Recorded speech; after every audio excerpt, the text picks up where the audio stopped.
Hi friends, నమస్తే.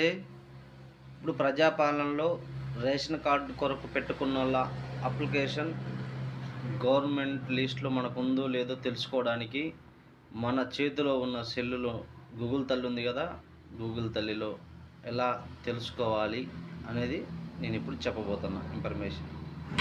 గూగుల్లోకి వెళ్ళి మనమైతే ఎఫ్ఎస్సి అప్లికేషన్ సెర్చ్ అని నొక్కితే మనకు తెలంగాణ .gov. అనేది వచ్చింది. దాన్ని కూడా ప్రెస్ చేసినప్పుడు మనకైతే ఈ విధంగా ఇట్లా వచ్చింది. ఇందులో జిల్లా, మీ సేవా number, application number, UID number అంటే మన ఆధార్ కార్డు నెంబరుతో చూసుకోవచ్చు. ఇందులో మనం ఏదైతే అది జిల్లా ఎంచుకోవాలి, మీ సేవా నెంబర్ ఉంటే మీ సేవా నెంబర్ ఎంచుకోవచ్చు, అప్లికేషన్ నెంబర్ ఉంటే అప్లికేషన్ నెంబర్ ఎంచుకోవచ్చు. అవన్నీ లేవు, ప్రజాపాలనలో పెట్టా కాబట్టి నాకు అవి లేవు అనుకున్నప్పుడు యూఐడి అంటే ఆధార్ కార్డు నెంబర్ నొక్కితే మనకు ఇప్పుడు ఇది రేషన్ కార్డు సభ్యుని వివరాలు ఉన్నాయి కదా, దీని కింద మొత్తం డిస్ప్లే అవుతుంది, లేకపోతే ఏమీ రాదు.